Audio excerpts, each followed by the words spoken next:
Subscribe कीजिए my YouTube channel and press bell icon for latest update.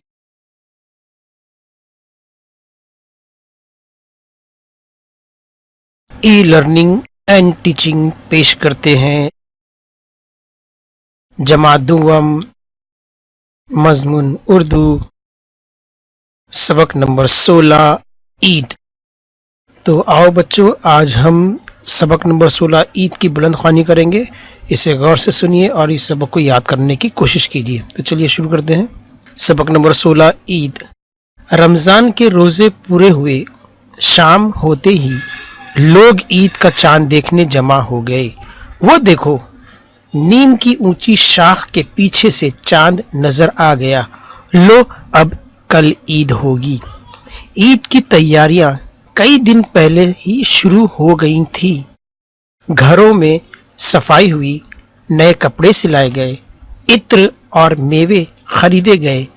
लड़कियों ने हाथों में मेहंदी लगाई, लड़कों ने नई टोपियां और जूते खरीदे।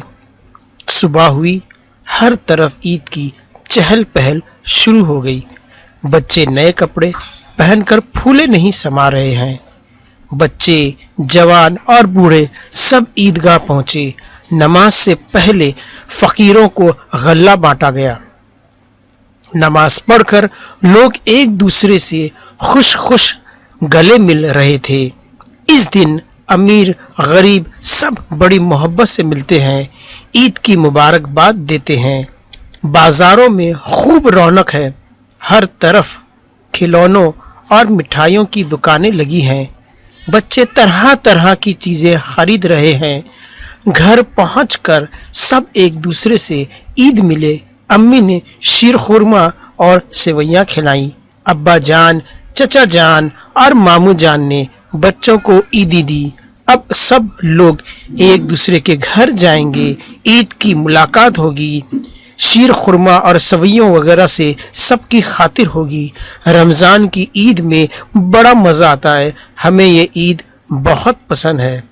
तो बच्चों, आपने भी रमज़ान के बाद ईद मनाई होगी। हर कोई जो है रमज़ान के बाद ईद का बड़ी बेचैनी से इंतज़ार करता है। तो आपने भी अच्छे अच्छे नए नए कपड़े पहने होंगे।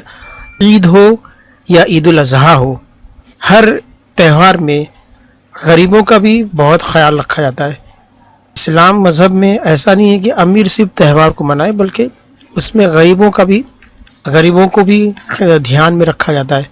और ईद उल फितर में देखिए ज़कात निकाली जाती है, जिसमें गरीबों तक पहुंचाई जाती है ताकि वो भी हमारे साथ ईद में शामिल हो। इसी तरीके से ईद उल अज़हा में जब हम जानवर की कुर्बानी देते हैं तो उसमें 3 हिस्से बनते हैं। एक खुद का हिस्सा होता है अपने लिए, अपने घर वालों के लिए। उसके बाद एक रिश्तेदारों के लिए हिस्सा होता है जिनके घर में कुर्बानी नहीं हुई, और एक हिस्सा गरीबों के लिए होता है ताकि गरीब भी जो है उस दिन कुर्बानी का गोश्त खा सके। तो हर त्यौहार में जो है ये गरीबों का बहुत ख्याल रखा जाता है। तो उम्मीद है ये सबक आप लोगों को पसंद आया होगा। इसे याद कीजिए और अपने तमाम दोस्तों में, सहेलियों में इस वीडियो को फॉरवर्ड कीजिए। और असातिज़ा से गुजारिश है कि इस वीडियो को आप उन तमाम टीचर्स तक पहुंचाइए जो दुआम जमात में पढ़ाते हैं। अगले वीडियो में मिलते हैं, तब तक के लिए खुदा हाफिज़।